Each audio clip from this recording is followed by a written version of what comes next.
बिस्मिल्लाहिर्रहमानिर्रहीम। अस्सलामुअलैकुम दोस्तों। तो कैसे हैं आप सब लोग। आज मैं आपके लिए लाई हूँ मटर की दाल जो बहुत ही मज़ेदार बनने वाली है। अगर आपने ये दाल ट्राई कर ली तो आप तमाम दालें भूल जाएंगे। तो इस दाल को आपने ज़रूर बनाना है, मुझे बताना है कि आपको ये दाल कैसी लगी। तो चलिए स्टार्ट करते हैं बनाना। सबसे पहले मैंने कढ़ाई में लिया है पानी। अब पानी को हम बॉयल होने देंगे। जैसे ही पानी बॉयल हो जाए इसके अंदर डालेंगे हम 1 किलो मटर। यहाँ पे मैंने 1 किलो मटर लिए हैं, वो मैं इसमें ऐड कर रही हूँ। फिर इसमें डालेंगे हरी मिर्चें। यहाँ पे हरी मिर्चें ज़्यादा इस्तेमाल की जाएंगी, यहाँ पे मैंने 15 से 20 ली हैं। फिर डालेंगे टमाटर। अब हम डालेंगे नमक अपने टेस्ट के मुताबिक। पिसी हुई लाल मिर्च डालेंगे 1 टेबल स्पून। प्याज ऐड कर देंगे। यहाँ पे मैंने एक प्याज ली है जिसको मैंने काट लिया है, ये ऐड करेंगे और इसको अच्छे से मिक्स कर देंगे। अब इसको हम पकाएंगे जब तक कि ये तमाम सब्जियां और मटर अच्छे से गल जाएं। आधा घंटे तक हम इसको पकाएंगे मीडियम फ्लेम पर।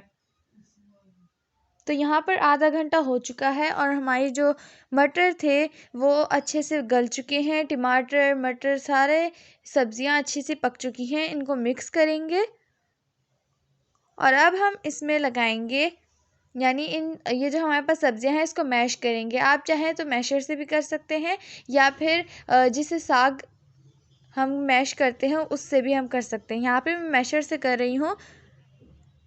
ज़्यादा मैश नहीं करना, थोड़ा थोड़ा साबुत भी रखने हैं। अब हम इसमें 2 टेबल स्पून योगर्ट ऐड करेंगे एक प्याली में। उसमें डालेंगे थोड़ा सा पानी। दही को पानी के साथ अच्छे से मिक्स करेंगे और ये पेस्ट जो हमने बनाया है ये हम मटरों की दाल में ऐड कर देंगे। यहाँ पे देखिए मैंने जो हमारे पास मटरों की दाल थी उसको मैंने इतना गलाया है कि इसमें थोड़े थोड़े साबुत भी नज़र आ रहे हैं। फिर इसमें कोरिएंडर थोड़ा सा ऊपर से गार्निश करेंगे, इससे इसमें बहुत ही अच्छी खुशबू आएगी। मिक्स करेंगे इसको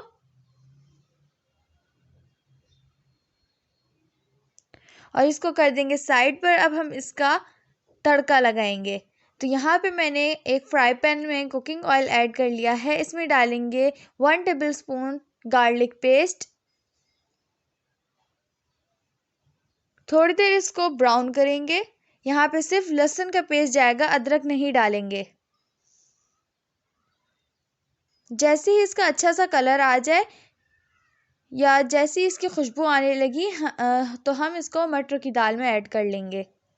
तो इस तरीके से हमारे मटरों की दाल बहुत ही आसान तरीके से बनकर तैयार हो जाती है, जो बहुत ही मज़ेदार बनती है। अगर आपने ये दाल ट्राई करी तो इसके बाद आप तमाम दाल जो है वो भूल जाएंगे। यहाँ पे मैं ऊपर से डाली हूँ देसी घी 1 टेबल स्पून। अब अच्छे से मिक्स करेंगे और इसका निकाल लेंगे। तो यहाँ पे देखिए हमारी मटरों की दाल बनकर तैयार है, जो बहुत ही मज़ेदार बनी है। यहाँ पे आप इसकी शक्ल देखें, लुक देखें, बिल्कुल ये मूंग मसूर की दाल की तरह लग रही है।